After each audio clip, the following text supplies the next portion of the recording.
Olá, queridos, a paz de Cristo. Aqui quem fala é o evangelista Rafael Arantes e hoje nós estaremos estudando a lição de número 5 com o tema Motim em Família. Desde já eu quero agradecer e louvar a Deus pela vida do nosso pastor presidente, pastor José Carlos, e aos superintendentes também da Escola Dominical, que tem feito esse trabalho aí com tanto carinho, com tanto cuidado, ok? Nesta lição de número 5, nós vamos estudar o tema Motim em Família, que tem como texto base de leitura número 11, do 1 ao 7, e o capítulo 12 também, do 1 ao 8, ok? Vamos pegar as nossas revistas e vamos fazer a leitura do texto áureo e da verdade prática. O texto áureo diz o seguinte: fazei todas as coisas sem murmurações, nem contendas, está em Filipenses 2,14. A verdade prática: das murmurações derivam as contendas, por isso devemos evitá-las em nossa família. Eu fiz uma introdução, escrevi uma introdução para que a gente possa ter um pano de fundo para o nosso desenvolvimento hoje da aula. E para não ficar fora nada, eu gostaria de ler essa introdução que eu escrevi, para que você possa anotar, melhor o conteúdo, ok? Então hoje eu vou fazer muita leitura do que eu escrevi, e aí a gente dá uma pausa, desenvolve um pouquinho, ok? Então vamos lá. A lição de hoje nos traz o tema Motim em Família. O texto base está em Números 11, do 1 ao 7, e no capítulo 12, do 1 ao 8, onde vemos a insatisfação do povo de Israel com a liderança de Moisés, e também vamos ver a murmuração e a insatisfação de Miriam e Arão. Veremos como a murmuração e a rebelião pode afetar negativamente as relações familiares. No texto de Números 11, do 1 ao 7, vemos o povo de Israel reclamando da comida que tinha à disposição no deserto, dizendo que gostariam de voltar ao Egito, onde, segundo eles, havia uma variedade maior de alimentos. Eles começam a murmurar e reclamar de sua situação atual, demonstrando uma ingratidão para com Deus, que os libertou da escravidão do Egito e os conduziu para a terra prometida. Essa murmuração logo se transforma em motim e o povo passa a questionar a liderança de Moisés e Arão. No capítulo 12, vemos a irmã de Moisés, Miriam e Arão, seu irmão, questionando a autoridade de Moisés e insinuando que ele havia se exaltado acima dos demais líderes. Deus, porém, não concorda com essa atitude e repreende a ambos, demonstrando que a liderança de Moisés foi uma escolha divina. Podemos aprender com esses relatos bíblicos que a murmuração e a insatisfação pode afetar negativamente as relações familiares. Quando nos queixamos e reclamamos constantemente, demonstramos ingratidão para com Deus e para com aqueles que estão ao nosso redor. Isso pode levar ao enfraquecimento das relações, à quebra da confiança e, em alguns casos, até mesmo um motim e rebelião. Portanto, devemos cultivar um coração grato e aprender a confiar nas escolhas de Deus e daqueles que Ele colocou à nossa frente como líder e autoridade. A murmuração e o motim são pecados, pois podem afetar negativamente nossas relações familiares e com Deus. Que possamos aprender com os erros do povo de Israel e buscar uma vida de gratidão e submissão a Deus e à autoridade constituída por Ele. O que ocorre? Eu separei o estudo aqui nos 3 tópicos, Então, no primeiro tópico nós vamos desenvolver um pouco sobre a questão da murmuração, explicando ali os principais motivos, por que o povo de Israel teve esse comportamento. No segundo tópico, nós vamos entrar na questão de Miriam e Arão, os irmãos mais velhos de Moisés, E no terceiro tópico, nós vamos falar sobre a mansidão e a humildade, que Moisés tinha, ok? E ali a gente encerra. Quando nós falamos de motim e rebelião, nós não podemos deixar de citar o primeiro ser que vem diante de Deus e comete essa rebelião e comete esse motim, O termo motim se refere a uma rebelião, né, uma sublevação, contra uma autoridade, né, uma oposição contra uma autoridade. Pode ser organizada por uma pessoa, por um grupo de pessoas. E quando nós falamos em motim em família, principalmente, aplicando na questão espiritual, nós olhamos para Lúcifer, né? Lúcifer, ele foi o ser que se rebela contra Deus, né, e consegue, com essa rebelião, influenciar outros, né, outros seres. Esse relato da rebelião de Lúcifer está descrito lá em Isaías 14, 12 ao 15, e em Apocalipse, capítulo 12, do 7 ao 9. Ele se rebela contra Deus, é expulso do céu, juntamente com aqueles que se rebelaram junto com ele. A rebelião de Lúcifer, ela é motivada por orgulho e por desejo de se colocar igual a Deus, né? Ele tenta ser semelhante ao Altíssimo. Ele queria ser adorado, ele queria ser exaltado, né? Ele queria receber as mesmas reverências, a mesma glória, mesmo tendo o seu papel muito importante de destaque, mesmo tendo um reconhecimento no céu. Lúcifer, ele queria mais do que ele tinha, ele queria possuir mais do que ele tinha, mesmo recebendo também a autoridade, mesmo tendo uma posição de destaque, mesmo também sendo reconhecido. Aquilo ali não bastava para ele, existia uma insatisfação dentro dele. A rebelião de Lúcifer, na verdade, é um sinal também de que existem outros seres espirituais que se opõem a Deus. Esses seres espirituais que se opõem a Deus, que lutam contra a obra de Deus, inegavelmente vão lutar contra a obra de Deus, contra a criação de Deus, contra a vontade de Deus e contra aqueles que fazem a sua vontade, né? Então, nós cristãos precisamos sempre ser exortados a ficar vigilantes, né, contra a tentação e ataque de Lúcifer e essas hostes espirituais que se opõem a Deus.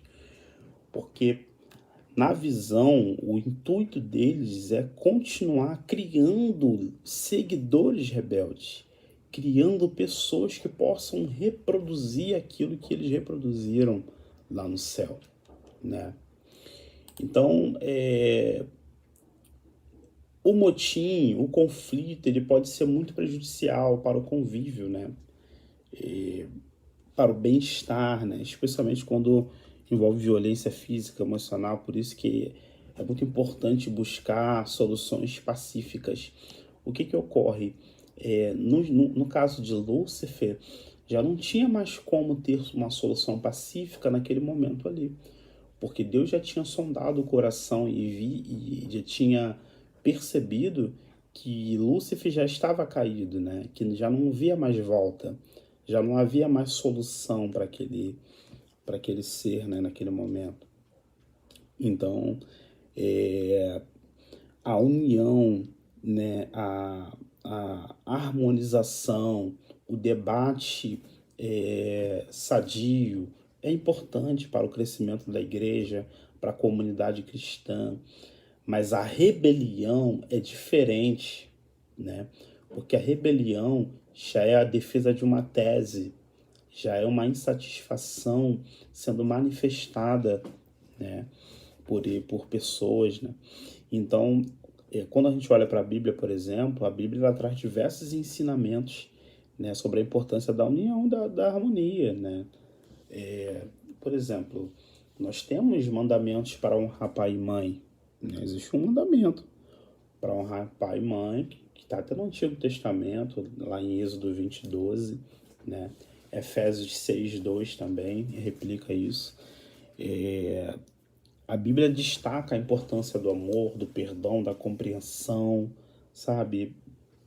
Dentro da família, pode pegar o texto de 1 Coríntios 13, do 4 ao 7, você pega Colossenses 13, 3, do 13 ao 14, né? Então, é importante esses sentimentos eles serem destacados. Mas precisamos também identificar esses temas rebeldes, identificar o murmurador, para que seja tratado, para que seja conversado e seja resolvido. Mas o fundamento da rebelião e do motim começou com Lúcifer. Amém? Continuando, quando nós falamos do povo de Israel, os acontecimentos que ocorrem, né, nós precisamos entender o seguinte: o povo está ali há 400 anos, né, 430, 400 anos no Egito, vivendo como escravo. Eles se desenvolvem sem uma liderança, né, organizada, sem um líder espiritual. Então ali eles desenvolvem uma mentalidade de escravo, né, desenvolvem uma mentalidade aprisionada, né. Nós vemos isso, por exemplo, quando Moisés sai com o povo do Egito, após as 10 pragas, né? Após a última praga, o povo é liberado. E eles saem com despojos, saem com mão forte.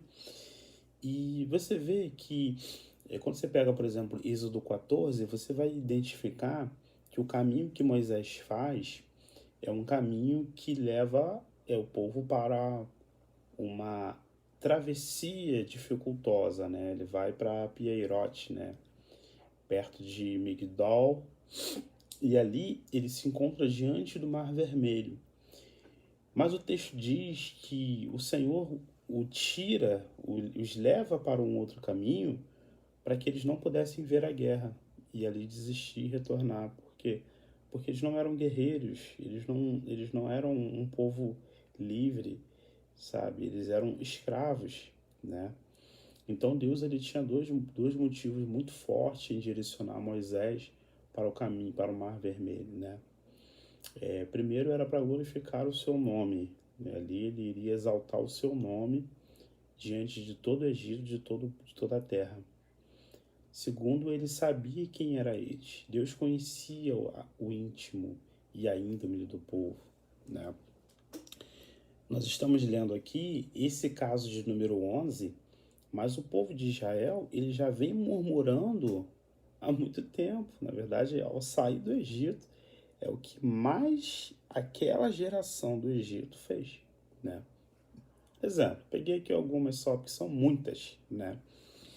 Mas, por exemplo, em Números 15, 22 a 27, eles reclamam por falta de água. Em Números 11, do 4 ao 6, que é que a gente está lendo, eles reclamam por falta de carne, né? Tem a insatisfação com o maná, Números 21, 5, né?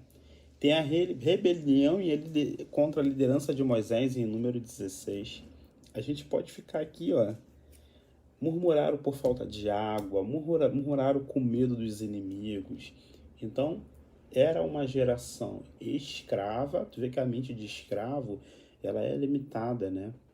O escravo é limitado. O escravo, ele tem limitações. E o povo de Israel tinha limitações, né? Não tinha uma vida de fidelidade com Deus desenvolvida, né? Uma vida de gratidão, mesmo sendo arrancado, sendo com mão forte do Egito, essa gratidão não era demonstrada com muita ênfase, né?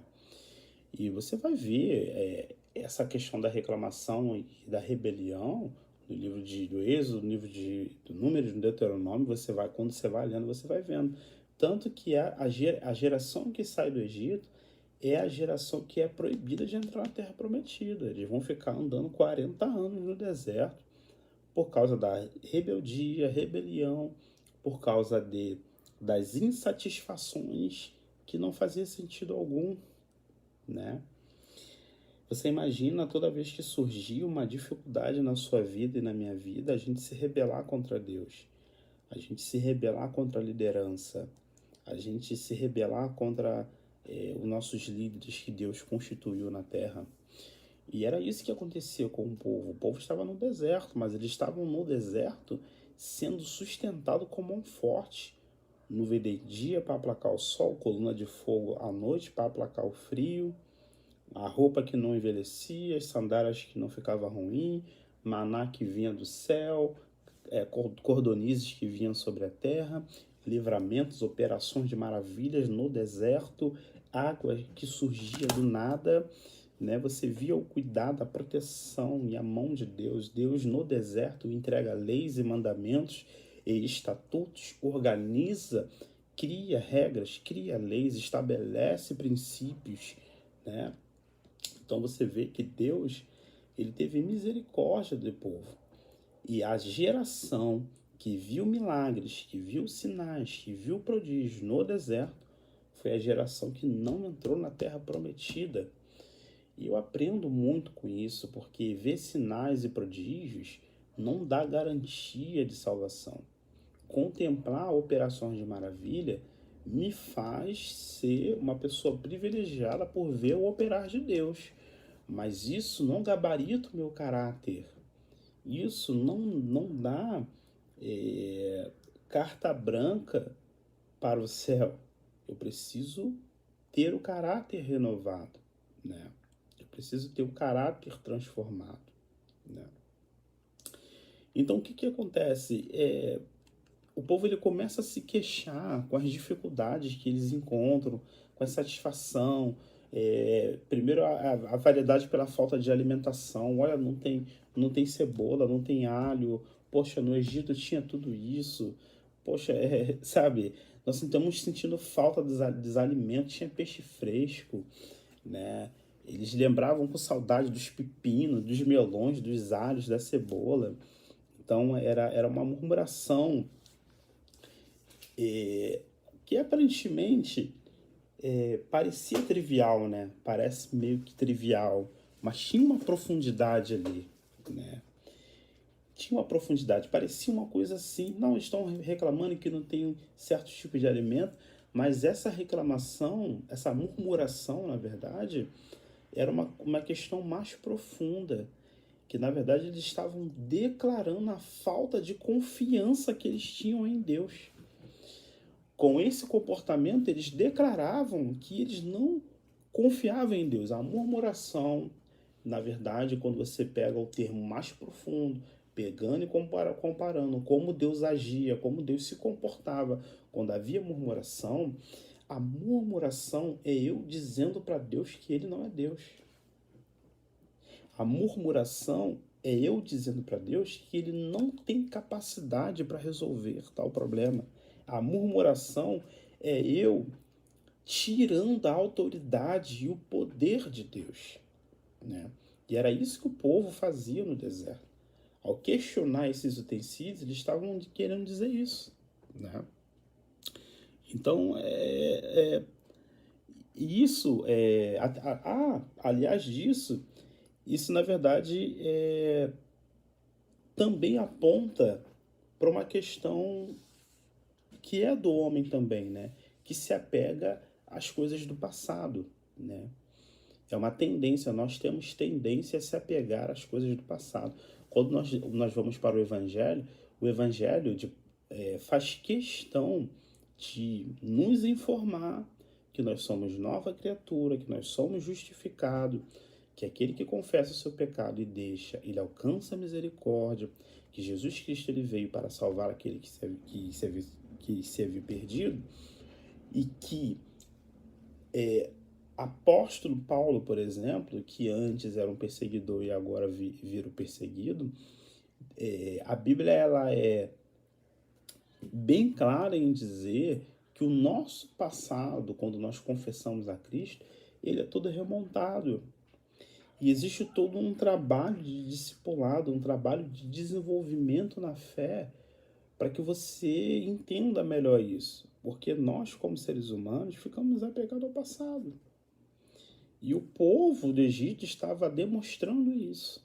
É uma característica do ser humano, se apegar ao passado, mesmo que o passado tenha sido uma coisa terrível, né? Para você ver, eles eram escravos, mesmo assim eles conseguem, dentro da escravidão, tirar lições boas, tentar tirar itens bons, mesmo sendo subjugado por uma nação, né? Então, é muito importante a gente olhar isso. Eu estava lendo aqui o texto de Filipenses 2,14, depois você abre para ler. né? Que é fazer todas as coisas sem murmurações nem contenda, né? Eu anotei aqui, eu escrevi aqui um textinho, eu vou ler aqui para os irmãos. Para entender melhor esse texto, é importante considerar o contexto em que ele foi escrito, no capítulo 2, Filipenses. O apóstolo Paulo exorta os crentes a ter a mesma mente de Cristo, que se humilhou e se tornou obediente até a morte da cruz. Paulo incentiva os crentes a terem um espírito de humildade e serviço, colocando o bem-estar dos outros acima dos seus próprios interesses, né? Então, o verso 14 é uma instrução para que os crentes vivam de acordo com essa mentalidade, né? Então, a palavra murmuração refere-se a queixas e reclamações, muitas vezes expressas de forma negativa e prejudicial, né? Então, Paulo está incentivando os crentes a evitar esses comportamentos que vão contra a mentalidade de Cristo. Ter a mente de Cristo não me faz ser um murmurador. Ter a mente de Cristo não me faz ser um rebelde.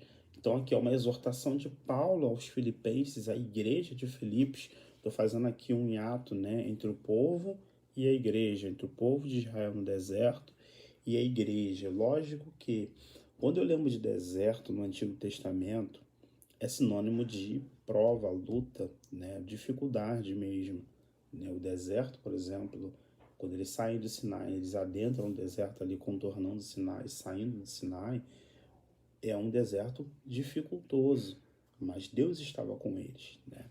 Mas na antiga aliança, toda vez que nós olhamos para o deserto e para esse caso, por exemplo, do povo, nós vamos de derrota. Por isso que o sinônimo de deserto, muitos crentes utilizam, muitas pessoas utilizam, como se fosse uma prova, uma luta, um problema, uma derrota, né? Mas na nova aliança, o deserto, ele simboliza a vitória. O que Cristo fez no deserto? Venceu o diabo com a palavra, né? Então, a partir do Novo Testamento, a partir da nova aliança, Cristo demonstra que é possível passar pelo deserto recitando a palavra, vivendo a palavra, aplicando a palavra, sabe? Mencionando a palavra, acreditando na palavra, crendo na palavra. Ele venceu o diabo no deserto e foi tentado 40 dias e 40 noites. E mesmo assim, ele não negou, ele não arredou o pé. Detalhe, foi conduzido pelo Espírito. Lucas capítulo número 4. Jesus é conduzido pelo Espírito. O Espírito o conduz ao deserto para quebrar toda essa visão de maldição, de murmuração. Cristo poderia murmurar. Cristo poderia ficar insatisfeito. Cristo poderia reclamar. Mas não. Ele passa por essa prova, né? Demonstrando para a igreja que é possível permanecer firme. Paulo, então, em Efésios 2,14, ele está dizendo, olha, façam todas essas coisas, sejam humildes, tenham a mente de Cristo, coabitais um com os outros, sem murmuração, sem contenda. Então,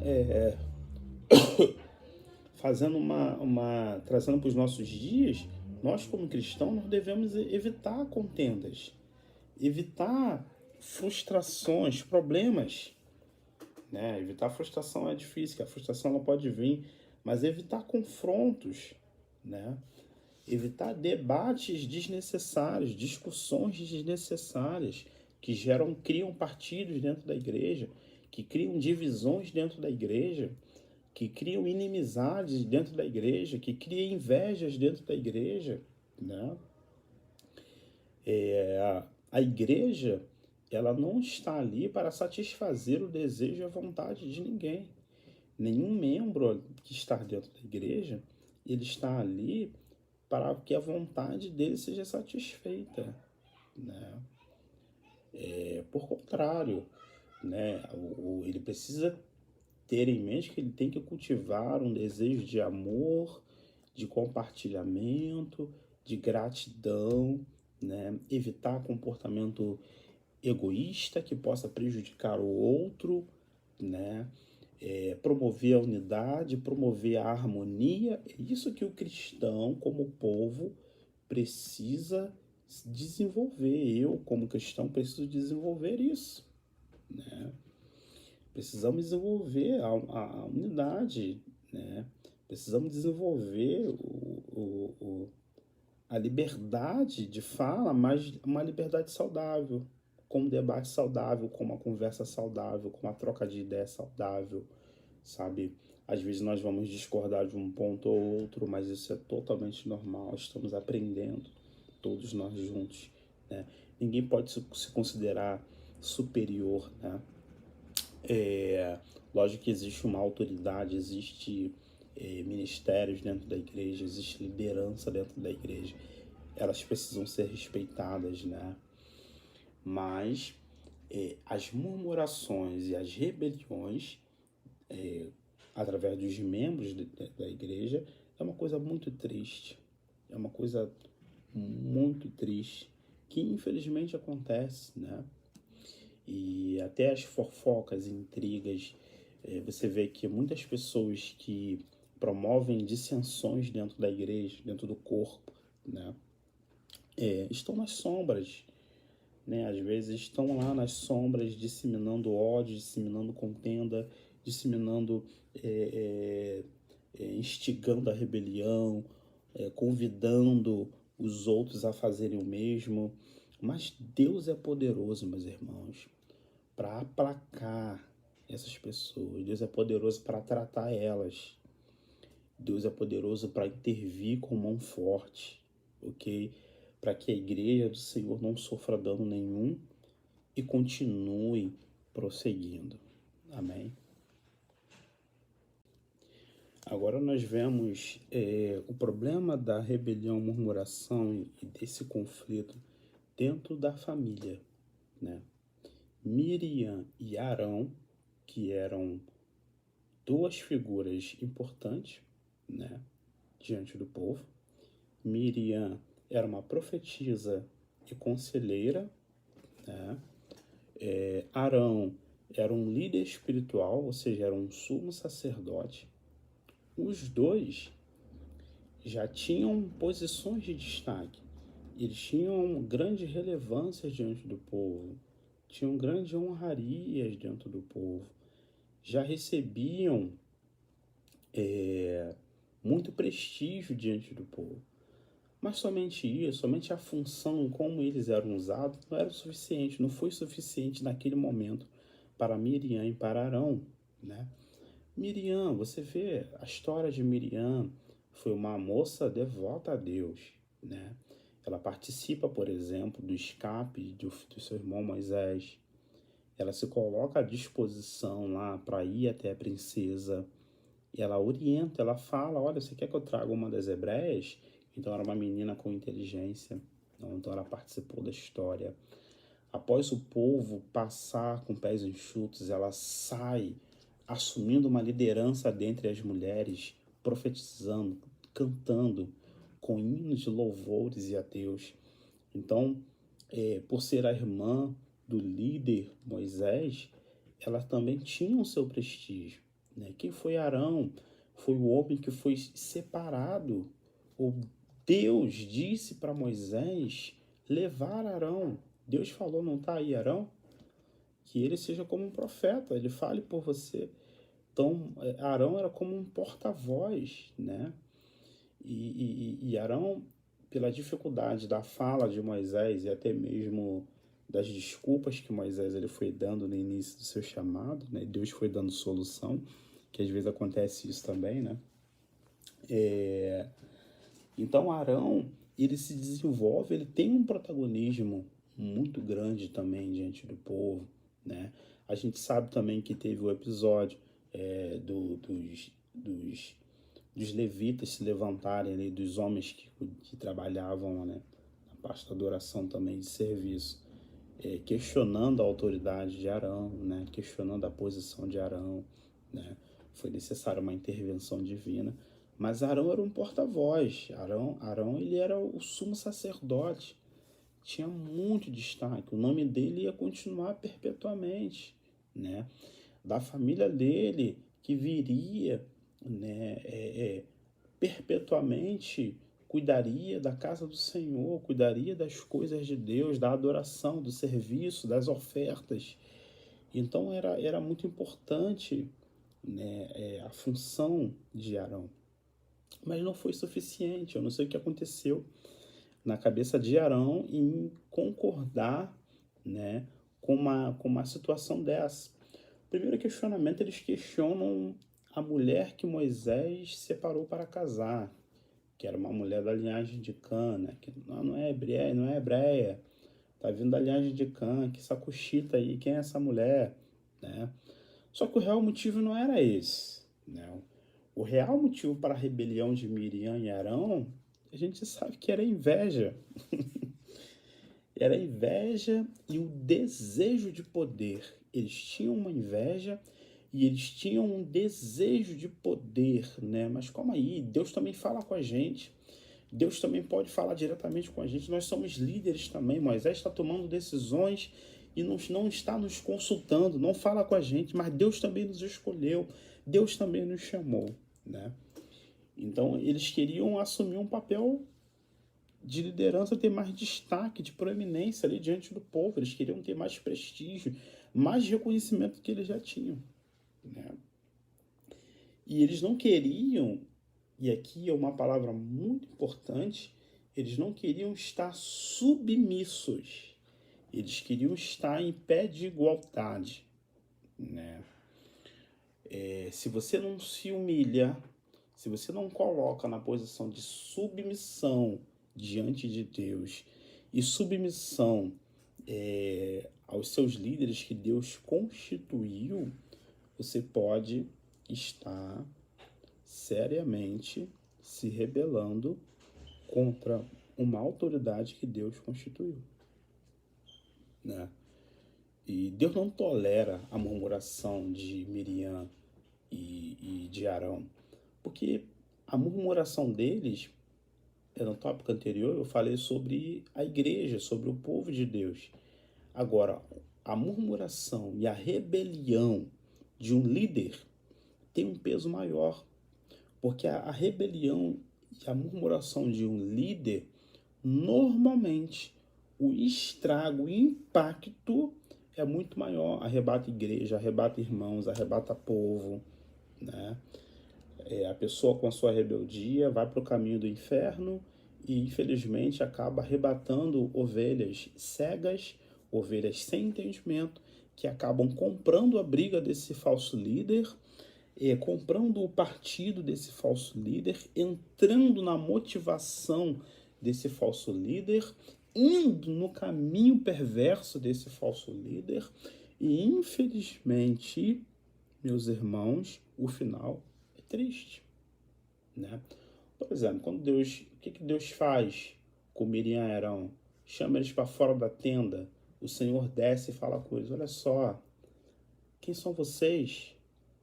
Quem são vocês para questionar a autoridade de um homem que eu levantei? Quem são vocês para questionar a unção que eu deleguei, que eu derramei sobre a vida de Moisés? Quem é vocês? Na verdade, a arquiteta do plano ali era Miriam. Miriam que tinha arquitetado toda a coisa ali, né? Ela que estava liderando, né, aquilo ali. Então, e ali Miriam tem a consequência de ficar leprosa, retirada do arraial. Arão recebe as advertências que tem que receber, né? E ali eles vão perceber, eles vão observar que Deus separa quem Ele quer e Deus chama quem Ele quer e Deus estabelece quem Ele quer, né? Eu anotei aqui um texto que eu gostaria de ler para os irmãos, que eu achei interessante, tá? Vamos lá. A murmuração é um comportamento que pode levar a conflitos e contendas dentro da família. Quando alguém murmura constantemente, está expressando insatisfação e descontentamento, muitas vezes de forma negativa e crítica em relação aos membros da família. Essas murmurações podem levar a uma atmosfera de tensão e desconfiança, gerando ressentimentos e conflitos que podem se intensificar ao longo do tempo.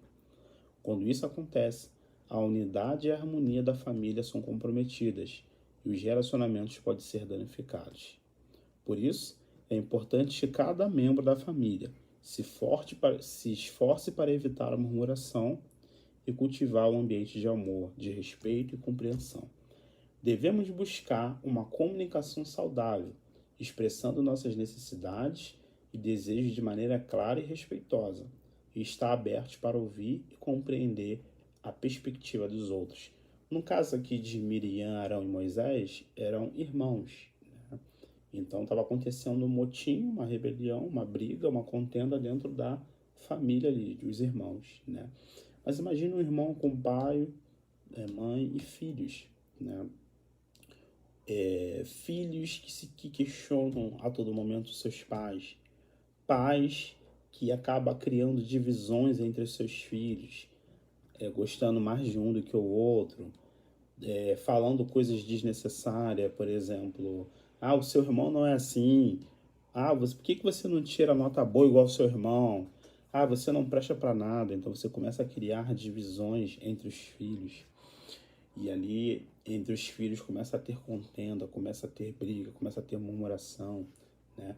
O marido que não está gostando da atitude da esposa em determinadas situações, em vez de conversar, sentar, orar, não, ele murmura, vai murmurar com outras pessoas, chama uma pessoa de fora do casamento para ficar murmurando, para ficar reclamando, para falar mal, né?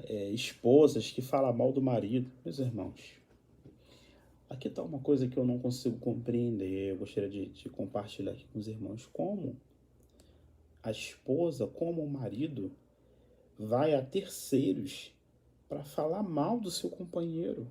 Eu não consigo compreender qual é a base bíblica e qual é a orientação divina que essas pessoas estão tendo para reclamar, para falar mal, se juntar com outras pessoas para falar mal do marido, para falar mal da esposa.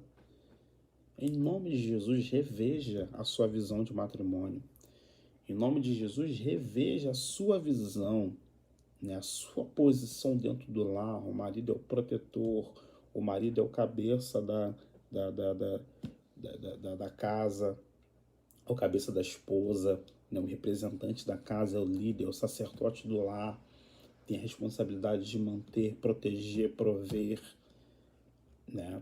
A esposa é a auxiliadora, é a conselheira, é a que tem a sabedoria, é a que segura os problemas, é a que está ali pronta a dar conselhos ao seu marido, a segurar os problemas, as demandas junto com ele, né? Então, busque em Deus soluções, busque em Deus orientações para que os problemas sejam resolvidos dentro da casa, diante do Senhor, né? Para que esses conflitos dentro do lar, eles não venham a acontecer, né? Então,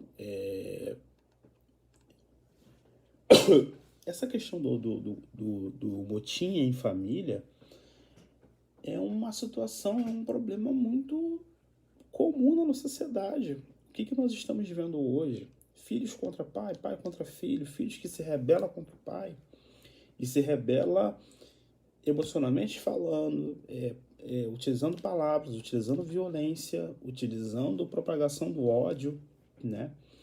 Por quê? Porque quando se tira o conceito que Deus dá para a família, Deus é o criador da família, Deus instituiu a família, quando se tira esse conceito, se gera esse vazio. Quando se gera esse vazio, entra outra coisa que não é Deus.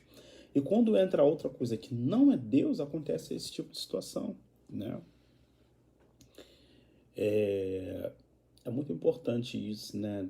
Pedir Deus sabedoria, pedir Deus orientação, né? Pesquisar nas escrituras, né? Como lidar com o filho, como lidar, né? Com o marido que às vezes não ouve, com a esposa que não quer ouvir, né? Precisamos entender essa importância, né? Por exemplo, um texto interessante para ler Efésios 5, do 21 ao 33, né? Colossenses 3, do 12 ao 17, Provérbios 15, 1. Então são textos interessantes que dá para a gente meditar sobre a questão familiar e melhorar a cada dia, né? Voltando para a questão dos irmãos, Miriam, Arão e Moisés, eles são líderes, né? E a gente entende com isso que os líderes, quando se rebelam, o estrago, o impacto dentro da igreja é maior, né? E quando são líderes que fazem parte da família, pior ainda, né? Com inveja, com, sabe, ele tá lá, mas quem deveria estar sou eu, ele tá fazendo, mas quem deveria fazer era eu. Paulo, por exemplo, precisou afirmar o apostolado dele algumas vezes, né? Quando você pega, por exemplo, a carta de 2 a Coríntios, é literalmente uma defesa do seu apostolado. Paulo defende o seu apostolado porque ele vai ser testado e criticado de diversas formas, né? Que você não é apóstolo, que você não faz os milagres, que você não tem uma teologia correta, que os seus ensinamentos não vêm de Deus, que você não tem testemunho para pregar o que você está pregando. Então, dentro da sua própria casa, no seu ambiente familiar, no seu ambiente de irmãos, ele foi questionado a todo momento, né? Então, se com Paulo, esse gigante da fé, ocorreu, com certeza nos nossos dias hoje ocorre, né? E nós precisamos, meus irmãos, orar ao Senhor para realmente esses líderes eles se manifestarem mesmo, para que eles possam ser removidos, né? Mas que Deus tenha misericórdia, porque quem sofre é a igreja. Quem sofre é a igreja, quem sofre são os irmãos, quando esses rebeldes, homens amantes de si mesmo, né? Paulo vai falar sobre o Alexandre Latoeiro, que trouxe muitos males para ele, que se rebelou. No início, ele veio com pelinha com roupagem de ovelha, mas no final se demonstrou um lobo feroz, né? E a gente tem visto cada dia mais assim, meus irmãos. Nós precisamos falar mesmo. Temos que ensinar a igreja. Mas o que nós mais estamos vendo é isso. Homens que dizem no início que está com você, que vai com você até o fim, que está ali pela obra, mas não está. Ele está ali para fazer a vontade dele, para tentar ganhar poder, para tentar ganhar um povo, para arrebatar a ovelha, né, para dividir ministério, para dividir povo, para criar contenda. Filho do diabo. São filhos do diabo, são levantados por Satanás, mas que o Senhor nos dê discernimento do Espírito, para poder identificar e retirar do nosso meio. E aqueles que a gente não consiga ver, que o Senhor, com a sua mão forte, arranque eles do nosso meio, né? É sempre um desafio para nós refazer, por exemplo, ensinamentos errados, refazer pregações erradas, ter que refazer ervas daninhas que foram jogadas na plantação, né? Mas o Senhor vai continuar levantando líderes e homens, né, que não invejam o ministério do outro, que não tem ciúme da pregação do outro, que não tem ciúme que o outro está pregando, que o outro está ensinando, que ele está fluindo. Meus irmãos, como é bom ver os irmãos desenvolver, como é bom olhar, por exemplo, o Ministério Adelve e ver, né, que tem homens e mulheres cheios do Espírito Santo, cheios do conhecimento de Deus, que têm o seu ministério estabelecido, que foram chamados, que foram estabelecidos, que foram escolhidos pelo Senhor. Nós vemos o nosso pastor presidente que desenvolve muito bem isso, dando oportunidade, deixando as pessoas se desenvolver, né, para que todos possam fazer a obra de Deus. É tão lindo ver isso. Mas que você que está me ouvindo aqui, saiba entender o seu ministério, para que Deus te chamou. Deus não te chamou para ser melhor do que o outro. Deus te chamou para fazer a vontade dele. Paulo vai falar sobre isso. Paulo diz, por mais que eu trabalhei mais do que você, eu sou menor. Eu sou o menor dentre vocês. Eu trabalhei muito mais, eu fiz muito mais coisa do que vocês, mas eu sou o menor, não sou considerado, não sou nem apóstolo, não me chama de apóstolo, não, eu sou o principal. Eu sou o pecador principal. Né? Dom Paulo, ele fala sobre isso, né? Sobre essa questão de se considerar o pequeno, se considerar sem poderes, né? E o que nós estamos vendo hoje, né? Essa geração que quer poder, que quer autoridade, que quer estar acima de outros, que quer mandar em alguém, que quer dar ordem em pessoas, que quer se colocar acima das pessoas. E Deus não nos chamou para isso. Deus não nos chamou para subir em cima de ninguém. O Senhor não nos chamou para ser melhor do que ninguém. Jesus ensinou isso aos discípulos.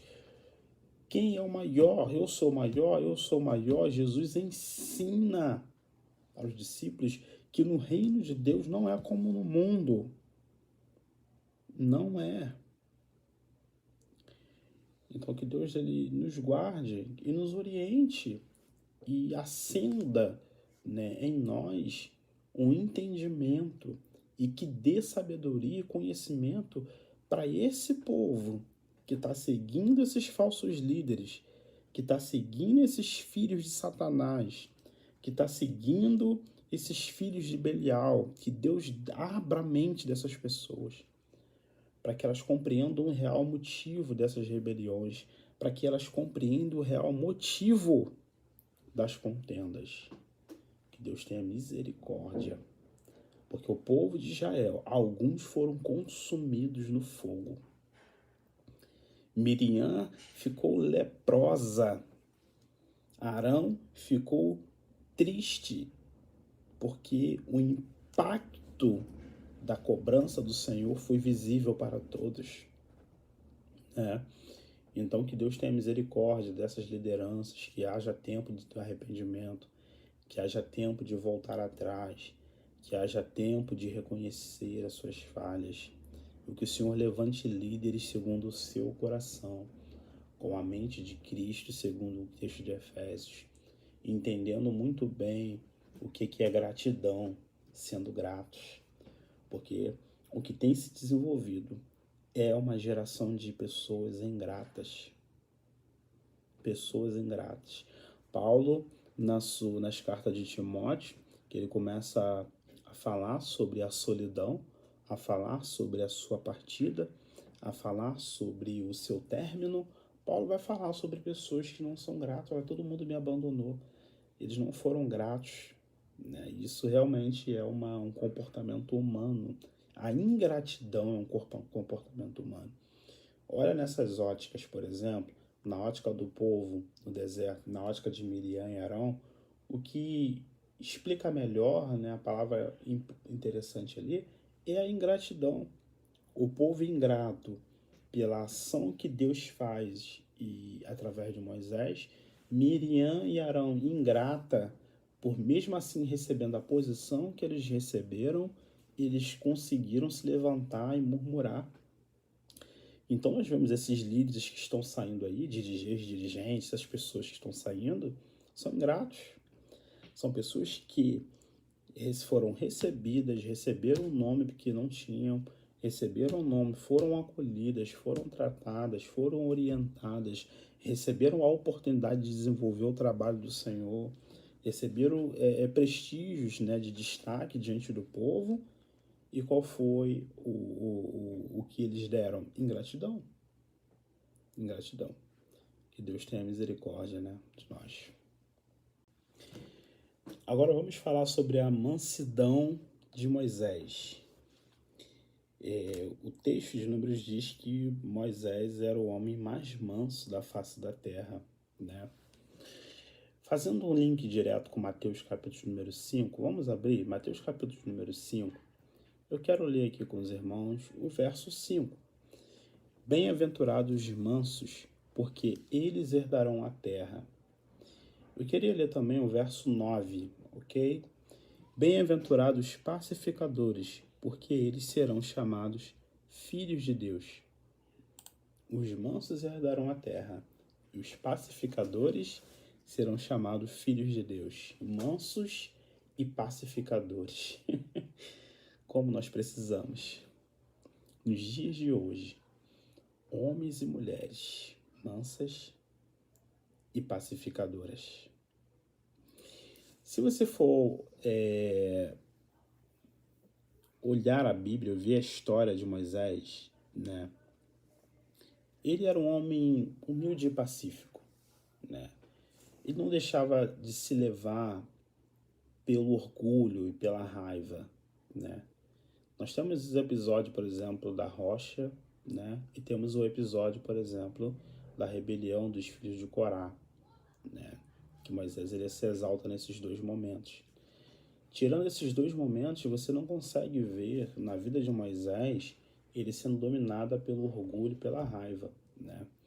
Apesar que esses dois momentos eu nem vejo como ira e raiva, como orgulho e raiva, eu vejo mais como ira, uma ira de zelo, né? Que foi ali bem forte, né? Só que Moisés ele demonstra uma mansidão e uma humildade em várias situações, né? Durante a liderança dele, né? Então Deus coloca ele para liderar o povo, para retirar o povo do Egito. Ele recusa a oferta porque ele não se considera, por exemplo, pronto, né?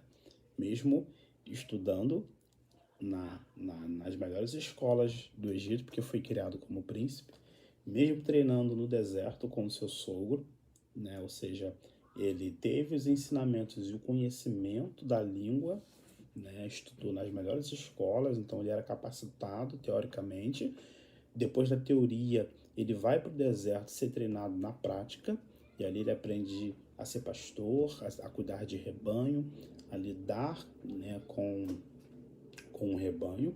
Ali ele casa, monta a família, então ele era um homem que tinha conhecimento teórico, tinha experiência na prática, ele era um exemplo de família, porque ele era um pai de família, mas mesmo assim ele vai recusar, dizendo que ele não estava apto. Não era eloquente, eu não sei falar suficiente diante de Faraó, mas Deus persistiu, né? Porque Deus já tinha escolhido ele. E ele daria habilidades, né, necessárias. Então Moisés ele demonstra a humildade logo no seu chamado. Quando ele é chamado, ele já demonstra essa humildade. Olha, eu não sou digno, eu não tenho capacidade para fazer isso, eu não tenho formação para fazer isso, mesmo ele tendo formação, mesmo ele tendo capacidade, né? Ele demonstra humildade também quando ele intercede pelo povo, né? Quando o povo havia pecado adorando o bezerro, ele ora para que Deus perdoasse, né? Então isso, querendo ou não, é uma demonstração de humildade, de amor, né? Porque ele se oferece para ser excluído do livro da vida, né? Eu peço-te, por exemplo, que tira-te o meu nome do livro da vida, né? Se fosse necessário ali em troca do perdão, né? Está em Êxodo 32, né? Por exemplo, quando o Coré também ele lidera a rebelião, né? Você vai ver que, assim, ele ora pedindo misericórdia, mesmo assim ele ora pedindo perdão, né? Pelo povo rebelde. Você vê isso lá em Números 16, 15 também, ele pede misericórdia pelo povo. Então você vai ver que a vida de Moisés é uma vida de humildade, de intercessão. É um homem que intercede por outros, que demonstra uma submissão diante de Deus e um amor, né, muito grande pelo povo, né? A mansidão de Moisés não é um sinal de fraqueza, né? O que acontece? Miriam e Arão estão de pé, questionando ele, falando que ele não era o único líder, que ele não era o único que Deus falava, que ele não era o único representante, e ele ficou calado. E quem respondeu por ele foi Deus. Foi Deus que desceu, né, numa situação inédita, porque quando você pega esses textos, em nenhum momento ele falou assim com Arão e com Miriam, Em nenhum momento Deus falou assim com eles. E no momento que eles têm para ouvir Deus diretamente é para tomar uma repreensão. Importante. Importante isso. Né? Então, ele era um homem humilde e pacífico. Mas essa mansidão não significa que ele era fraco. Moisés era um homem era um líder quase que completo. Algumas pessoas dizem que ele é até completo. Ele tinha várias características da liderança e a mansidão e a humildade dele não era fraqueza, na verdade era frutos da confiança que ele tinha em Deus. Era frutos da fidelidade que ele tinha em Deus. Ele confiava tanto em Deus, ele sabia que Deus o chamou, sabe, que ele... Eu não vou brigar, não vou correr atrás para entrar numa briga, numa confusão, numa contenda. Não vou. Então você vê que essas características faz Moisés um grande líder. E nós precisamos, meus irmãos, de pacificadores e de pessoas mansas. Pacificadores para pacificar contenda. Mansos para saber ouvir e não retaliar. Sabe? Pessoas que estão buscando sempre o consenso, sempre a resolução. Pessoas que estão sempre se colocando à disposição para remediar, para interagir, para resolver, para ajudar de alguma forma. Que Deus levante essas pessoas no nosso meio, que Deus me levante, que Deus levante você, meu querido. Né? Que possa inspirar, assim como Moisés inspirou a muitos, inspirou a Josué, inspirou a Caleb, inspirou a tantos outros que seguiram ele depois, a seguir a Deus e a sua vontade, né? A vontade de Deus, não a vontade dos homens, não o conflito dos homens, não, sabe, a soberba dos homens, a vaidade dos homens, não é isso. Mas que Deus levante homens disponíveis a pacificar, disponíveis a trazer paz, a gerar paz, homens compromissados para gerar paz na igreja. Né? Eu não digo paz com o mundo, porque o mundo jaz do maligno, o sistema do mundo está no maligno. Eu estou dizendo paz na igreja para fazer a sua obra, a união, a unidade, unir forças para fazer a obra de Deus. A obra vai ser difícil, a obra vai ter empecilhos, a obra vai ter... É isso aí mesmo, quando formos executar. Mas no conselho, sabe, na direção do trabalho, né? Por exemplo, dar um exemplo aqui, você tem dentro da igreja, você tem o líder de jovem, você tem a líder da União Feminina, você tem o líder do departamento infantil, o líder de ensino, que haja harmonia, unidade, que cada um reconheça a qualidade que o outro possui, que cada um se coloque à disposição para auxiliar o outro, né? Que cada um tenha satisfação em ver o ministério do outro se desenvolver. Que Deus ele tenha misericórdia de nós, né? Para que abra a nossa visão, que nós não venhamos ser como João e Tiago, que tentaram proibir alguns seguidores que não seguiam com eles de pregar a Cristo, né? Nós não venhamos ser como Josué na sua juventude, que ficou com ciúmes quando viram os anciões profetizando, querendo proibir os anciões. Que nós não venhamos criar divisões, igual na igreja de Coríntio, que uns eram de Apolos, outros eram de Cefas, outros eram de Paulo. Que não haja facções no nosso meio. Que essas rebeliões elas deviam ser aplacadas pela unidade. Oh, glória a Deus! Que Cristo desenvolve em nós. Amém?